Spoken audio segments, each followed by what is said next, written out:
ವೀಕ್ಷಕರೇ ನಮಸ್ಕಾರ. ಇಂದು ಕೊನೆಯ ಟಿ20 ಪಂದ್ಯದಲ್ಲಿ ಇಂಡಿಯಾ ಹಾಗೂ ಸೌತ್ ಆಫ್ರಿಕಾ ತಂಡವು ಮುಖಾಮುಖಿಯಾಗುತ್ತಿವೆ.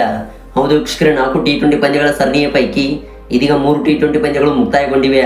ಇನ್ನು ವೀಕ್ಷಕರೇ, ಈ ಒಂದು ಟಿ20 ಸರಣಿಯಲ್ಲಿ ಇದೀಗ ಟೀಮ್ ಇಂಡಿಯಾ ತಂಡವು ಮುನ್ನಡೆಯನ್ನು ಪಡೆದುಕೊಂಡಿದೆ. ಹೌದು, 2-1 ಅಂತರದಿಂದ ಇದೀಗ ಸೂರ್ಯಕುಮಾರ್ ಯಾದವ್ ಅವರ ಯಂಗ್ ಪಡೆಯು ಮುನ್ನಡೆಯನ್ನು ಸಾಧಿಸಿದೆ. ಇನ್ನು ವೀಕ್ಷಕರೇ, ಇಂದು ನಡೆಯುವಂತಹ ಕೊನೆಯ ಟಿ20 ಪಂದ್ಯದಲ್ಲಿ ಟೀಮ್ ಇಂಡಿಯಾ ತಂಡವು ಗೆಲ್ಲುವ ತವಕದಲ್ಲಿದ್ದರೆ, ಇತ್ತ ವೀಕ್ಷಕರೇ ಸೌತ್ ಆಫ್ರಿಕಾ ತಂಡವು ಈ ಒಂದು ಪಂದ್ಯವನ್ನಾದರೂ ಗೆದ್ದುಕೊಂಡು ಈ ಒಂದು ಸರಣಿಯನ್ನು ಸಂಬಲಗೊಳಿಸಲು ಇದೀಗ ಲೆಕ್ಕಾಚಾರ ಹಾಕಿಕೊಂಡಿದೆ. ವೀಕ್ಷಕರೇ, ಈ ಒಂದು ಪಂದ್ಯದ ಬಗ್ಗೆ ಸಂಪೂರ್ಣ ಅಪ್ಡೇಟ್ಸ್ ತಿಳಿದುಕ್ಕಿಂತ ಮುಂಚಿತವಾಗಿ ನೀವು ಅಪ್ಪಟ ಟೀಮ್ ಇಂಡಿಯಾ ತಂಡದ ಫ್ಯಾನ್ಸ್ ಆಗಿ ಕಂಡು ಬಂದಲ್ಲಿ ದಯವಿಟ್ಟು ಕಾಮೆಂಟ್ ಬಾಕ್ಸ್ ಅಲ್ಲಿ ಟೀಮ್ ಇಂಡಿಯಾ ಎಂದು ಟೈಪ್ ಮಾಡಿ ಕಾಮೆಂಟ್ ತಿಳಿಸಿ. ಹಾಗೆ ವೀಕ್ಷಕರೇ, ಇಂದು ಟೀಮ್ ಇಂಡಿಯಾ ತಂಡವು ಗೆದ್ದು ಬೀಗುತ್ತದೆ ಎಂದರೆ ದಯವಿಟ್ಟು ವಿಡಿಯೋಗೊಂದು ಲೈಕ್ನ ಮಾಡೋದ್ರ ಮೂಲಕ ನಿಮ್ಮ ನಿಜವಾದ ವಿನ್ನಿಂಗ್ ಪರ್ಸೆಂಟೇಜ್ ಕೊಡಿ. ವೀಕ್ಷಕರೇ, ಇಂದು ನವೆಂಬರ್ 15.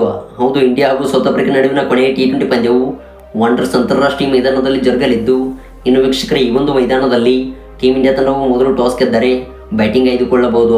ಹೌದು ವೀಕ್ಷಕರೇ, ಈ ಒಂದು ಮೈದಾನದಲ್ಲಿ ಮೊದಲು ಬ್ಯಾಟಿಂಗ್ ಮಾಡಿದಂಥ ತಂಡಗಳು ಹೆಚ್ಚು ಗೆಲುವನ್ನು ಸಾಧಿಸಿವೆ. ಹೌದು, ಒಟ್ಟಾರೆಯಾಗಿ 30 ಪಂದ್ಯಗಳಲ್ಲಿ ಮೊದಲು ಬ್ಯಾಟಿಂಗ್ ಮಾಡಿದಂಥ ತಂಡಗಳು 25 ಬಾರಿ ಗೆಲುವನ್ನು ಸಾಧಿಸಿವೆ. ಇನ್ನು ವೀಕ್ಷಕರೇ, 5 ಬಾರಿ ಚೇಸಿಂಗ್ ಮಾಡಿದಂಥ ತಂಡಗಳು ಈ ಒಂದು ಮೈದಾನದಲ್ಲಿ ಗೆದ್ದುಕೊಂಡಿವೆ. ಇನ್ನು ವೀಕ್ಷಕರೇ, ಈ ಒಂದು ಮೈದಾನದಲ್ಲಿ ಸೂರ್ಯಕುಮಾರ್ ಯಾದವ್ ಅವರು ಟಾಸ್ ಗೆದ್ದರೆ ಮೊದಲು ಬ್ಯಾಟಿಂಗ್ ಆಯ್ದುಕೊಳ್ಳಬಹುದು. ಅದೇ ರೀತಿಯಾಗಿ ವೀಕ್ಷಕರೇ, ಈ ಕೊನೆಯ ಟಿ20 ಪಂದ್ಯದಲ್ಲಿ ಟೀಮ್ ಇಂಡಿಯಾ ತಂಡವು ಮೊದಲು ಟಾಸ್ ಗೆದ್ದು ಬ್ಯಾಟಿಂಗ್ ಮಾಡಿದರೆ 300 ಗಡಿ ದಾಟಬೇಕಾಗುತ್ತದೆ. ಹೌದು ವೀಕ್ಷಕರೇ, ಈ ಒಂದು ಮೈದಾನದಲ್ಲಿ ಬ್ಯಾಟಿಂಗ್ ಮಾಡುವಂಥ ತಂಡಗಳಿಗೆ ಹೆಚ್ಚು ಆದ್ಯತೆ ಇರುವುದರಿಂದ ಈ ಒಂದು ಮೈದಾನದಲ್ಲಿ ಹೆಚ್ಚು ಸ್ಕೋರ್ ಕಲೆ ಹಾಕಬಹುದು. ವೀಕ್ಷಕರೇ, ನಿಮ್ಮ ಅನಿಸಿಕೆ ಅಭಿಪ್ರಾಯಗಳ ಪ್ರಕಾರ ಈ ಕೊನೆಯ ಟಿ20 ಪಂದ್ಯದಲ್ಲಿ ಟೀಮ್ ಇಂಡಿಯಾ ತಂಡವು ಎಷ್ಟು ರನ್ ಗಳಿಸಲಿದೆ ಎಂದು ದಯವಿಟ್ಟು ಕಾಮೆಂಟ್ನ ಮಾಡಿ ತಿಳಿಸಿ.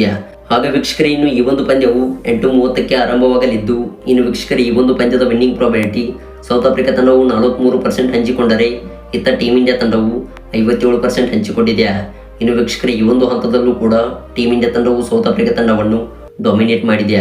ಇನ್ನು ವೀಕ್ಷಕರೇ, ಅದೇ ರೀತಿಯಾಗಿ ಟೀಮ್ ಇಂಡಿಯಾ ತಂಡವು ಈ ಒಂದು ಪಂದ್ಯದಲ್ಲಿ ಯಾವುದೇ ಬದಲಾವಣೆ ಇಲ್ಲದೆ ಕಣಕ್ಕಿಳಿಯಬಹುದು. ವೀಕ್ಷಕರೇ, ಇದಾಗಿತ್ತು ಕೊನೆಯ ಟಿ20 ಪಂದ್ಯದ ಸಂಪೂರ್ಣ ಅಪ್ಡೇಟ್ಸ್. ಐ ಹೋಪ್ ವಿಡಿಯೋ ಇಷ್ಟವಾಗಿದ್ದರೆ ದಯವಿಟ್ಟು ಈಗಲೇ ವಿಡಿಯೋಗೊಂದು ಲೈಕ್ನ ಮಾಡಿ.